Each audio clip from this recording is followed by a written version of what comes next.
Hey, Gary? Fadiel, good to see you. Hi, my brother. Well, yourself. Nice to Oh, see it's you. good. Fadiel, always good to see you. I think, Gary. We Thank you. back we back here at the Artist Gallery in Bree Street. Where a special place where I met you, or at least where I got to hear about you. But I'm sure there's a lot in your journey that I don't know, and would love to hear from you this morning, just in terms of where you come from, where you grew up a little bit, and how you got to being an artist or starting your love for art. Yes. Perhaps you could just share with us quickly a little bit about that. Look, so a lot of people ask me that question, and I, I can't say or define at what point I realized that I'm, I want to be an artist or I love art. But of my earliest memories, at school, uh, I realized that I'm good at it. I was I think in very early in primary school, and I won my first art competition. It was a little blue boat. My mom still has it. Wow. And I mean, one of my most prized possessions. So th- there wasn't one specific moment where I decided I'm going to do art or pursue something. It was just our house was filled with pastels and anything for a creative person. There was always just my mom is a seamstress, so my dad is a very handy guy. So all these things, there was always tools around the house. There was a sewing machine, there was fabrics, there was papers, pastels and your watercolor paints, paper, all colors. I mean, was always around the house. So naturally, me and my siblings, we were always just surrounded by not art per se, but the creative process.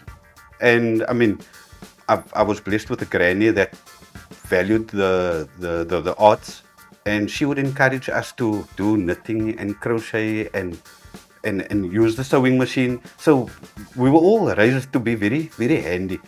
And at some point, I mean, I approached my mom, my dad, and I said, one day when I'm big, I'm going to be an artist.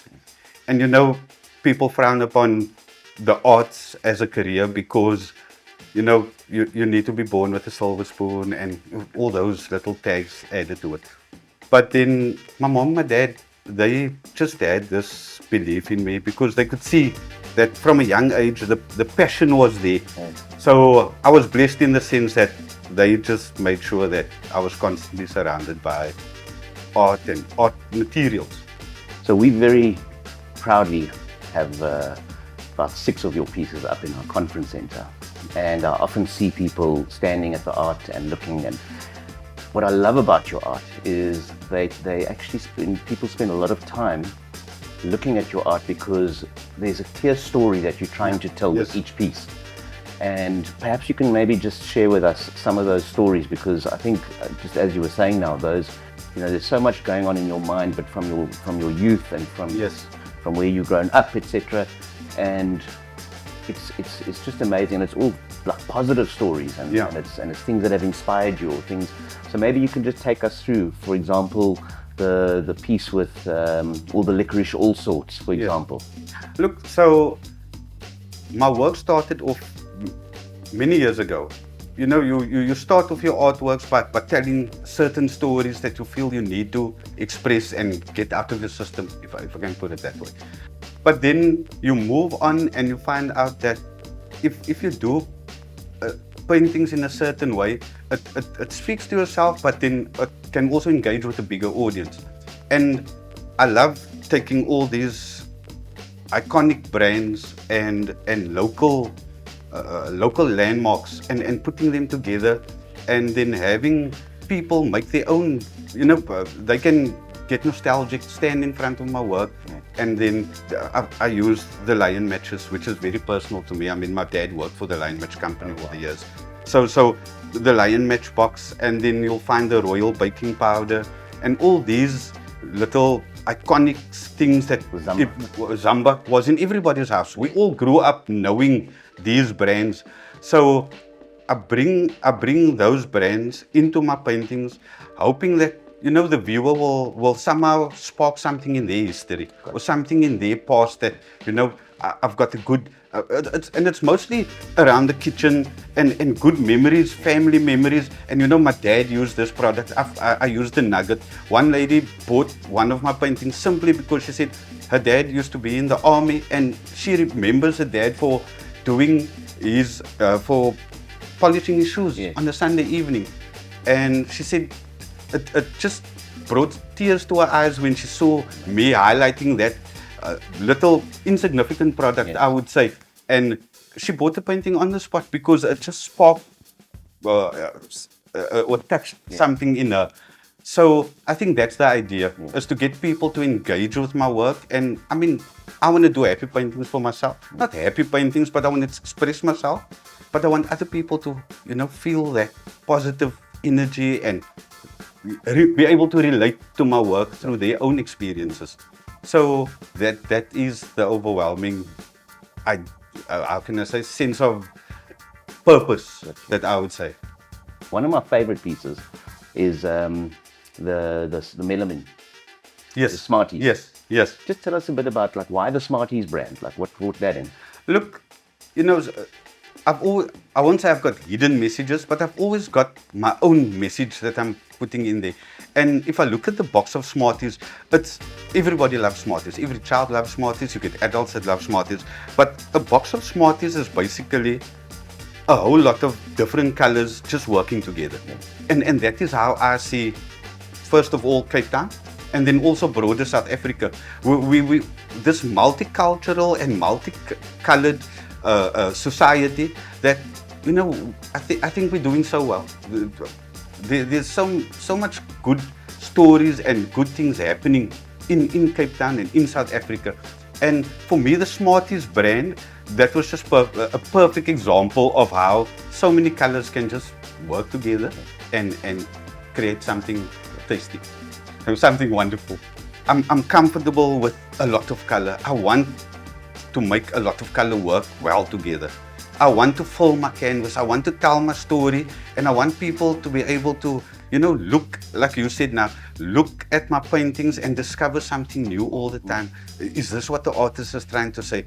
That and over here, something that connects with the overall theme that he's trying to convey. So the idea was always to not to put as much as possible on the painting, but to say as much as possible. And I fill my canvases because that makes me happy. You were saying earlier one of your biggest fans, your mom, and and you were saying about how your parents have supported you. And you also mentioned that she actually mentioned that she could almost feel through your art that you are happy. Yes. And I suppose that's exactly what you're saying now, is that what's going on in your mind and your emotions is what you just really throw onto the canvas, and what I suppose makes your art so special. Yes. So look, my mom and my dad, the very big supporters, always been. What do they call it? My day ones from the beginning. So I'm very grateful for that. But then at the same time, I'm also grateful for people like yourself and the conference center. And my mom is one of my Instagram followers, and she's one of my silent followers, I would say. She's always just in the background, never comments, nothing. Then when I pop in there, and then she'll always comment on my work. Yes. The other day she told me that when she looks at my work, she feels happy, and she can see that I'm happy. Yes. And that for me is profound, in the sense that if she can feel that, she can see that I moved along. I'm at a space now where I'm happy. Art is my career. I'm growing in my career. I've got people that loves my work and supports my work. Now the other day you sent me a pic of somebody famous with one of my works. Yeah, you can say it. Mark Lottering. Mark Lottering. So we had so many times I get messages from people just posing with my artworks. And then it's, then I know you've got a delegation from the USA or somebody from an African state, because then it's random people from all over the world will just be posing with my photos, and they'll send me a pic. I love your work, brother. Keep on doing what you're doing. And thanks to you and a lot of other people, Barbara and the gallery, my work is exposed to an international audience. True. And especially through the conference center, I mean, so many people pass through your doors and they see my work, and people they make contact, and that is an affirmation for me that I'm doing something right, Yes. and there's people that love what I do, and it just inspires me to do better. Wow, amazing. We're going to talk about the future in a minute, but I want to ask you again another one of my, I know I say it about every piece, one of my Yeah. favorites, but they are all my favorites, is what is your currency? The one with the zambak. Yes. Just tell us a bit about that and what was going through your mind there, because that's also a beautiful story behind that piece in terms of everybody's got their own currency. Yes. All these little iconic brands, I always try and put a little twist on it, and people walk past the painting and they see the zambak, but then on close inspection, then you'll see that it's not actually zambak. I played around with the logo, I played around with the words, and if I look at myself and anybody, we all have a personal currency, and that was the idea. Money, we think of currency as in terms of only money, but we all have a currency that we use every single day just to navigate our way through this world. And for me, that currency could be your charm, or your way that you engage with people, how you navigate this world and your day-to-day life. And that was just the idea that I wanted to put on canvas, and then I started with the zambak, and then it progressed. The idea was basically just to highlight that iconic brand, the zambaks, the zambak. And like I said, I played around with it, and then people saw it, and Jimmy Nevis, with the evening that we had there, the wonderful evening at the conference center. Jimmy Nevis came up to me, and he just opened up his breast pocket, and he took out the zambak, and he told me, I need to take a photo with you because I've got zambak in my pocket. Lovely. And then, so I love the fact that anybody and everybody can relate to something in my work. I think I put so much on my canvas that there's something for everybody. So, yeah, that is the story of the zambak. I feel we should tell our stories, and I think that's why the conference center, you guys are displaying proudly South African work, because there's so much international work, but I believe there's excellence in Africa, in South Africa, and in Cape Town. There's excellence here, and it should be celebrated. Fadiel, you're always so grateful to us as the Century City Conference Center for putting your art up in our center. But I want to say thank you to you, because you have really transformed the center into something very special. You've given the walls to the center life. I walk through the center, and it's like a new center. Yeah. You and many other local Yes. artists from the community, but yours really, I mean, we've got yours is the biggest collection, and yours really pop out. Yeah. And so we're really grateful to you as well. Your art tells beautiful stories. Thank you. And we, as you proud to have the art up in the center, we equally as proud of you, and to have your art displayed in our center. So much so that our commitment to the local artists, and certainly to you, extends far beyond the walls of our conference center.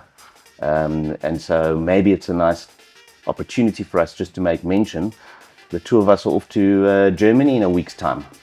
Look, I'm grateful for this opportunity and experience. I mean, it wouldn't have been possible without, yourself and Barbara. It's a feather in the cap of any artist to have their work in a public collection. By having your work in a public collection, I think it's an accolade that any artist strives for, and that any artist is thankful for.